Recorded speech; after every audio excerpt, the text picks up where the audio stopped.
People are losing their homes throughout the city and they think that there's nothing that they can do about it. Investors gonna hate me for this. However, on this video, I'm going to share with you how to make sure that you never lose your property and how you can actually acquire more. Hey family, welcome back. And in studio, I've got with me Apiwe Nangu from Nangu Estates, and he's here today to share some knowledge on real estate. So he's finding himself in the real estate industry and he's been in it for almost a decade. So without further ado, Apiwe, how are you doing? I'm doing good, my man. I'm doing great. Amazing. Thank No, you so much for actually taking the time to be here. no. Look, it's a privilege for me to, be here on your platform, and I'm just as a disclaimer. I mean, none of this is scripted, and so Sure. we're gonna see how it goes. But Yes. I'm looking forward to future engagements with you, further engagements. Yeah. 100%. So, guys, for those of you who want to meet out the gate, so what we will be doing is we will share what's happening in our city and how people are actually losing their homes and what they can do in order to actually, in fact, what other people do to make sure that they don't fall into that hole. So, what we are sharing is not financial advice, but you will be sharing his decade long experience. So, let's get into it. And before we do that, please guys do subscribe to our channel, because if you don't subscribe, chances are that you will never see our content again. And when you subscribe, then that obviously tells the algorithm that you like what you have seen, and then it will notify you the next time when we upload a video. And it also helps others obviously to find the channel.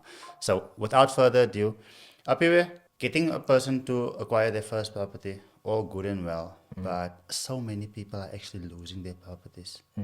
And I've been speaking to quite a number of business people throughout the city, and they told me the opportunity around it. So we will get to the opportunity later. But why are people losing their homes, and what can they do to actually make sure that that doesn't happen to them? Yeah.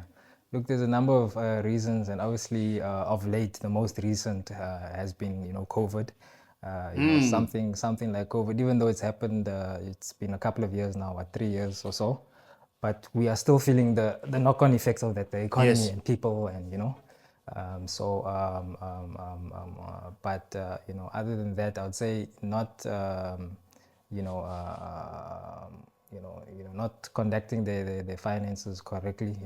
Like when you have a bond, you have to prioritize that is a payment that you must make sure that you are servicing on a Sure. monthly basis, because at the end of the day, the banks, they kind of, they don't have any emotions. Yeah. They're kind of cutthroat when it comes to, if they're giving you money, they expect you, at the end of the day, they expect you to, to service that loan. And so, you have to basically, make sure you're paying that money back. So I'd say, yeah, that's one of the. Now, the problem that I see is you have a good credit score, you have proven to the bank that you can purchase a property, but now you go and buy a house that, yes, on paper, it shows that you can afford this house, but that Yes. house needs its gas cut, it needs rates and tax, it needs to be maintained. Yes. And then people find out a few years later on. Absolutely. Overcommitting, I think overcommitting yourself, because someone can be approved for, I'll make an example. Let's say someone's approved for 700,000 or 750,000 on paper, Sure. and then they will go out and they'll max out on that Yeah. approval and not taking the other expenses into consideration. So people should not be too aggressive when it comes to how much they can qualify for, how much they can afford, because you cannot foresee future challenges, or maybe there might be some expenses that you can't really be able to account for, and that can put you in trouble. So yes, definitely overcommitting, that can cause down the line, it can cause you to be in a bad space financially, and you end up losing your property. So I think a rule of thumb is, if you buy for around 60 to 70% for what you can actually qualify for. So that, Sure. so that there's a bit of a buffer for you to be able to, cater to other expenses that can Yes. come up. Yeah, yeah. Now, not everyone is business savvy or knows that there are things that you can do in order to not lose your property, even if you don't afford at that point of time to pay it. Let me explain. A lady comes to me and says, Lucian, I'm about to lose my property and it's going on auction this week. And I think to myself, why wait till then? Because if you can't afford the property, move to a less expensive property Absolutely. and then put people in to rent and then they pay your bond.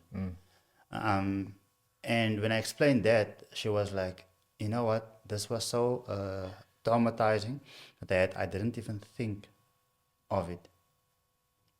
And me being the entrepreneur, I'm already thinking, you know what, in fact, when I bought this property, I decided, you know what, it's a liability because we're living in it as a family. But how do I turn this into an asset? And I decided, you know what, spend a couple of dollars and create the studio. And now the studio is obviously generating because people are coming to rent the space, people are coming to do their podcasts, etc. They are doing photo shoots, etc. And I don't have to go out and rent an office space. So people can do stuff like that. But what other things can people actually still do in order to make sure that besides you mentioned that buying for like let's say 60%. In my case, I obviously created my office or my studio right here.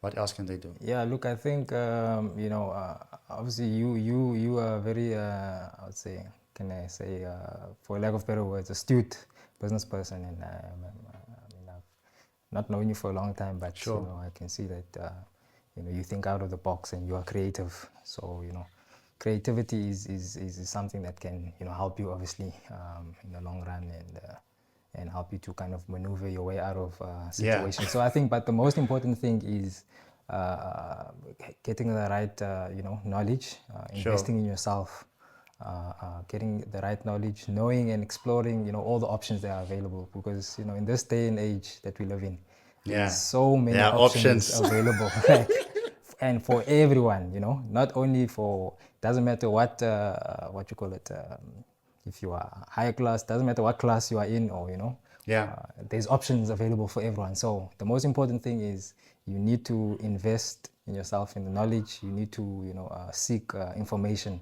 Sure. And obviously people's situations, all our situations differ. People's situations differ. So a solution that might be suitable for you, it might not be suitable for the next person. Yeah. So but also just to get around the right people that that have the skill and that have the expertise in the space, and just bounce off ideas with them, and like you said, there's a lady that came to you, and she shared her problem. And I think that's also one thing, is a lot of people sometimes when they're going through problems, and then when there's issues and challenges, they don't want to ask for help. Yes, you know yes. what I'm saying? People shouldn't People, know. but there's a lot of people their that business. they're suffering in silence, and Sure. and that can be something that can be to your detriment. Sure. If you need help, be just open with your situation. Be honest about it, so that you can be directed, at least, if not helped immediately, you can be directed in the right path, and so that you can seek help. So family, Apiwe has availed himself to actually be of assistance. So his details will also be below. So please take charge of this. I always say this podcast shouldn't necessarily be just a normal program that you watch every day, but come back daily and learn, and hopefully you implement and use these professionals and their expertise in order to improve your quality of life.